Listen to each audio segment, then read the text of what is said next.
they play these characters like almost exactly as if they were them, which is trippy because I don't know. Well, a lot of us don't know what exactly they were like, but I could see Grandmaster Flash being like that. And it looked authentic to you? Like it looked like they really didn't miss anything? And it was, yeah, I mean, you kind of think of like Beat Street and Breaking and Electric Boogaloo and all that stuff. Right. You know, how cheesy. But I mean, I don't know, man. I liked it, dude. Like the actors that rap actually can rap. Well, they weren't like Beat Street where, you know, the Didn't brother. they use like Nas? Well, voice? Nas is one of the executive producers. Okay, he's So okay. I Got mean, it. on the real Nas, with this Get Down, Nas just literally put himself above every other hip hop artist. Like I mean, I put Nas as the greatest MC ever. After this, okay, because gotcha. he conquered everything. Well, like, that's good. Then I can't disagree with you there, and it kind of segues into someone calling somebody the greatest MC ever. Yes. Just last night. Right. And it was a man by the name of a man Drake. been called Drake.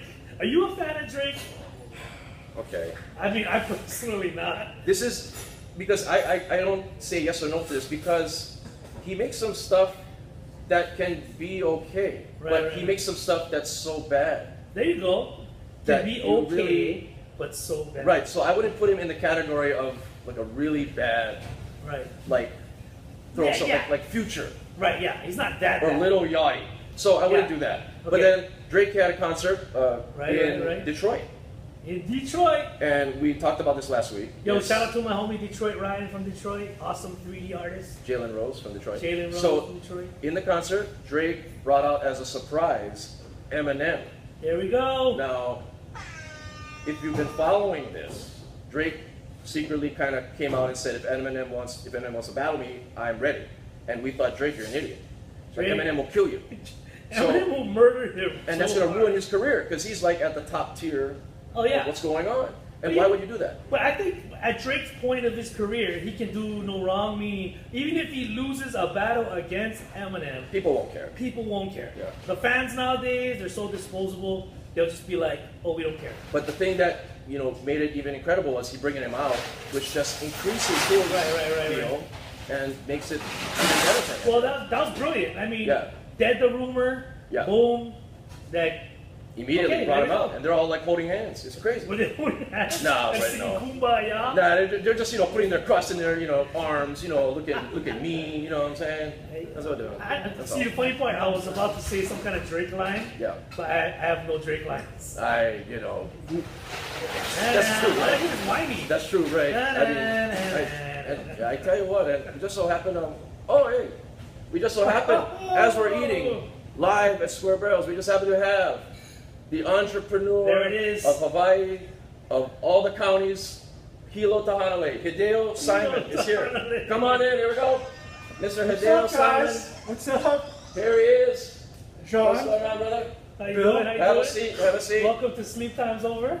Thank you. Yeah, look what you got yourself into here, huh? Yeah. I tell you what. How did you guys get in here anyway? How'd you get door past the was open. security? Back door, maybe? Jazz? Door was open. Somebody? It was fine. Maybe that Hui guy that was outside. There's a lot of questionable. Telly Savalas was out here earlier. There's some questionable people. Telly might have let us in. So tell us a little bit about what is it that you do? What's your deal here? Why did you just happen to be here? What's going on? Well, I like to model myself after that movie Office Space. Walk around with a coffee mug and Nice. tell people they'll be working over the weekend and whatnot. Oh. And really, it's just an empty mug, as you can see. That's how I roll. Right. Just practice your okay. So CJ, we're gonna need you to come in on Sunday. Perfect. Right there. Look at that. Anyway, Right on cue. yeah, that's Excellent. So how do you guys know each other? Okay, so I had my wedding reception at Pint and Jigger. Okay. Why wasn't I invited? We ran the place out. I don't know. I think it was Paul Friends then. I don't know what happened. But I don't know why you didn't get invited. Actually, No, because you disappeared from hip hop for like 15 years. But I'm just playing. So we have the reception there, Right. and we're trying to figure it out. And Mr. Hideo Simon, one of the One of owners the owners of of Pint Pint Jigger. Jigger. Yeah. Exactly. So we dealt with him firsthand about figuring this reception out. Absolutely. And through all of that and sports talk, skating talk, all kinds of things we talked about. We just it's a great hit it off from there. And we talked about speaking of sports, we talked about the 49ers. And you are. Well, I gotta add though that his reception was ridiculous. It was hands down. Like I had to stop by before when they were just setting up, and I had my two kids, and I had to like force them to sit down in one spot because there was stacks and stacks of cakes. Like Yes. there was the what was it with the Anaheim Angels cake? Yeah. There was Well, you had cakes, plural. Yeah, there was all kinds of stuff. We had 3 cakes at this. So we had a sports cake, Okay. which every tier was our team. So the Titans was on the top. The helmet was a Titans Houston Oilers helmet. We had a Houston Rockets tier, Los Angeles Angels tier.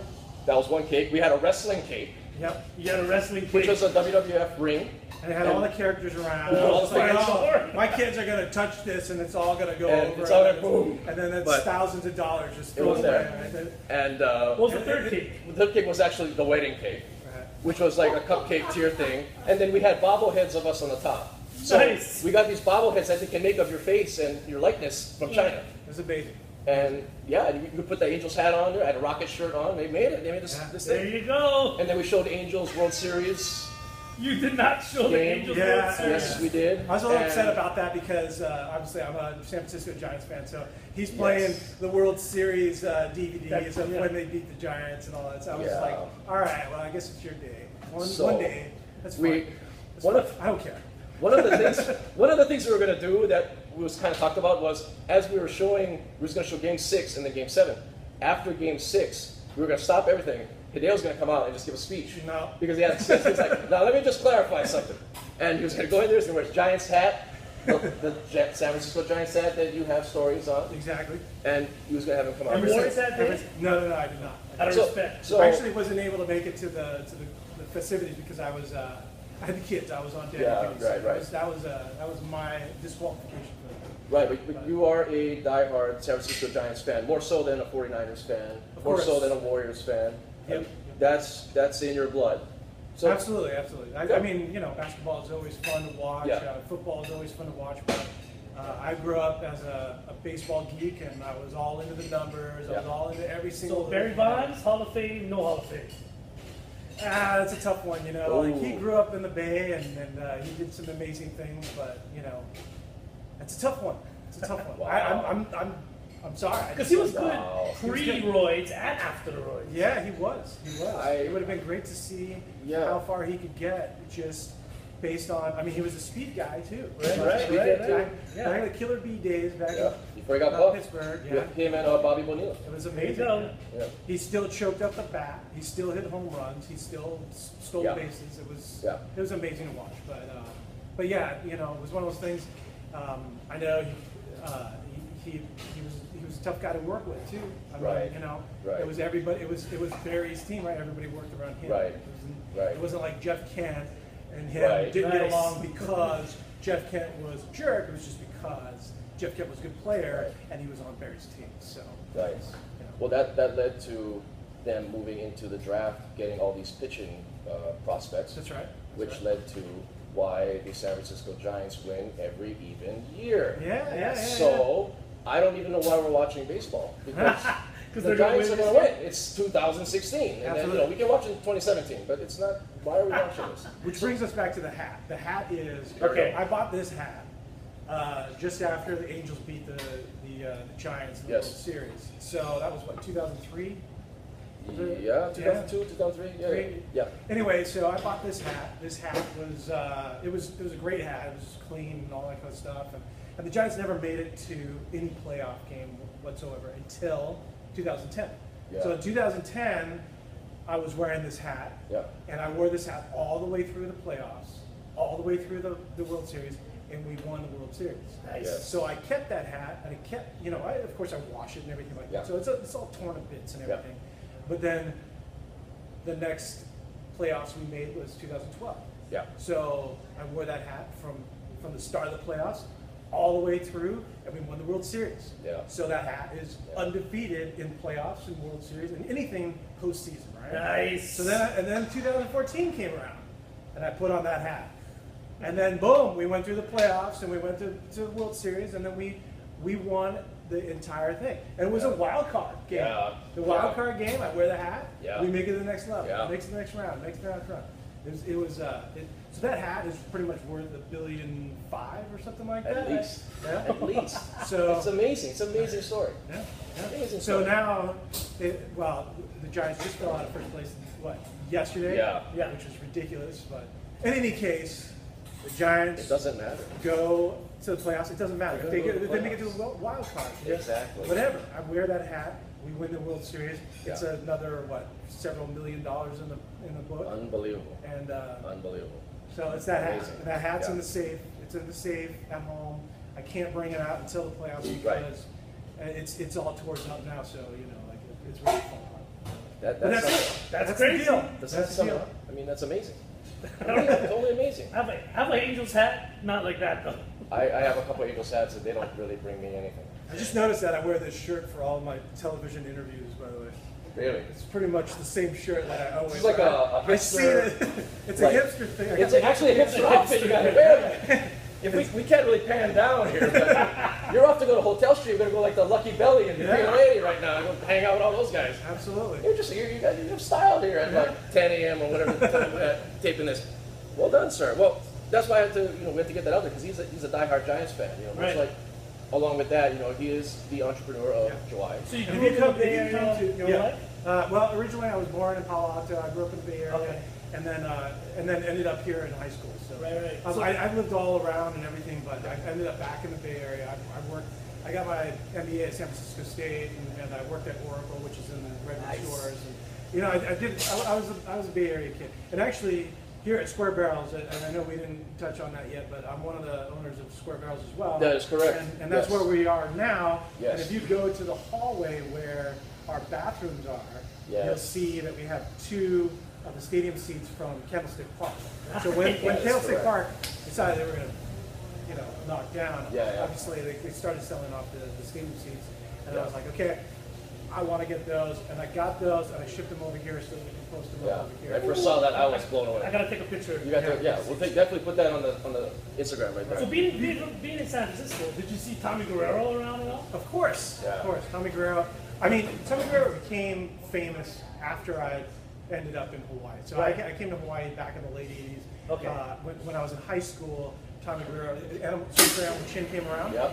Tommy Guerrero was there. Yeah. Tony Hawk, all the Ollie the board grab. McGill. Kickflip. I guess the McTwist was Yep. obviously McGill's first move, so Yeah. 540.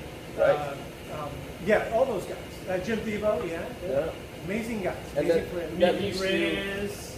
right? I mean, the names are endless. I mean, and that leads to, you created, at a very young age, you created a skateboard company. You're right. So, I did. Getting, how did you, That was, I mean, you are the entrepreneur Yeah. of July. What's the name of the skateboard company? it was called Team Difference, and then I eventually turned it into a company called Simple Boards, and because I started to manufacture boards, and they were not pro models, and they were just plain old decks and stuff like that. So it was built. They were built by this place called Watson Laminates, and They're still in business, by the way. They are. Yeah, Okay. yeah. Great. So the short story is that I was only 14 years old when I wanted to start my own Unreal. skate company. Did you have Bonite in your boards? No, they were just plain old laminates. What about slick skin? Any slick skin? no slick skin? No Helicon Cave? Well, Each back street? No then, Helicon? I think Bonite was before that. But Yeah, it was. Yeah. Bonite was early. But yeah, it was Yeah. like the Pal Peralta patent that you couldn't. Yeah, touch. it was terrible because it was just cardboard. It Yeah. was literally Yeah. construction That's all it paper. was. It was not good. It was not good. But in any case, yeah, it was when I was 14 years old. I decided I want to start a skate company, and then so as a little kid, well, I wasn't that little at that time, but Nodis was talking about starting his own company. Yeah, Nodis Compass. Yeah, Yeah. it was Santa Monica Airlines. That's right. And so of course I reached out to him. I sent him a letter. Nice. And Unreal. I was like, hey, I wanted to start my own skate company. What can you tell me, like, can you give me some guidelines and you know, some ideas as to how you go about this? And that's how I learned about Watson Laminates, was because of Nodus Compass. I sent him a letter. He sent me a card back with some stickers in it, and he wrote out. He was like, hey, you should, you know, maybe you should, you know, check out Watson Laminates. And of course, he didn't have a phone number, but you know, I did all the research, you know, just like I do now. You got to do all the research if you want to be an entrepreneur. And I did it. I did all the footwork myself, and then I got in touch with Watson Laminates, and then we started doing that. We had our own T-shirts. I throw together like little skate competitions and stuff like that, and I sponsored a couple of guys. It was Team Difference at first. It was Simple Boards, and Academy Clothing USA, which was when street clothing became real popular. Like I did that when I was like a freshman in college. That's when I started that. What age? From 14 till 14, and I've been doing stuff ever since. You know, like I pretty much, even when I was working at Oracle, I was heavy into real estate investing. So we started doing some investing here in Hawaii and in Waikiki, really, because I went to UH, and when I was in UH, I was renting those condos in Waikiki. So of course, I knew the market. You know, so when I went to Oracle, and then my Uncle Tom and I, he's actually my partner in this endeavor as well. Uncle Tom and I, we started looking at like condos in Waikiki. Condos in Waikiki were fantastic because it was like, you know, positive cash flow from the very start. Interest rates were rock bottom at the turn of the century. And so, you know, it was like a win-win across the board. I still have a few condos in Waikiki, but they weren't nearly as cash flow positive as they were back then.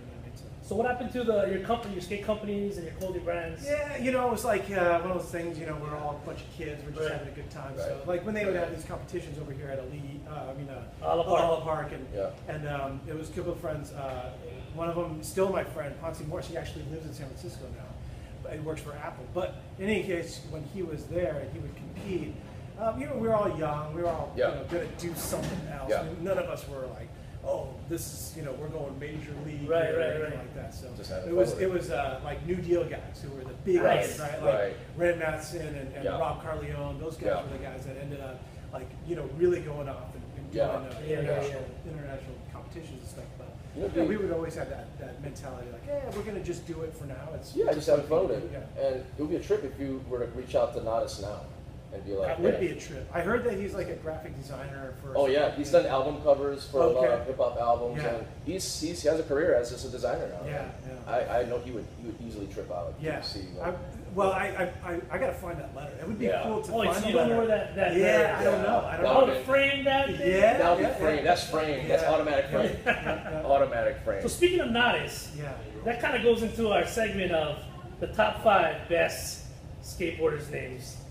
And Nodus Compass would be. Let's build this up for the listeners who may not know 80s skateboarding and know how that era was. It was a different time. A lot of guys had personalities. You had the rock star looking guys with the long hair. You'd have Christian Osoy, who would get girls wearing tight pink pants and light blue tank tops. And he looked cool. Osoy had the best boards. We would never wear that. No one buys Jimmy Z shorts. It's too tight, and nobody buys that. But he did. Everybody loved him. Hey, and guys, sorry. I got to cut it off because I got to go to work now. Oh, no. We're going to open it up at 11 o'clock. Okay.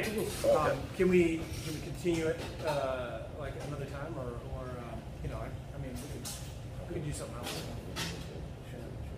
We'll figure it out, dude. We got stuff. So it's 11 now.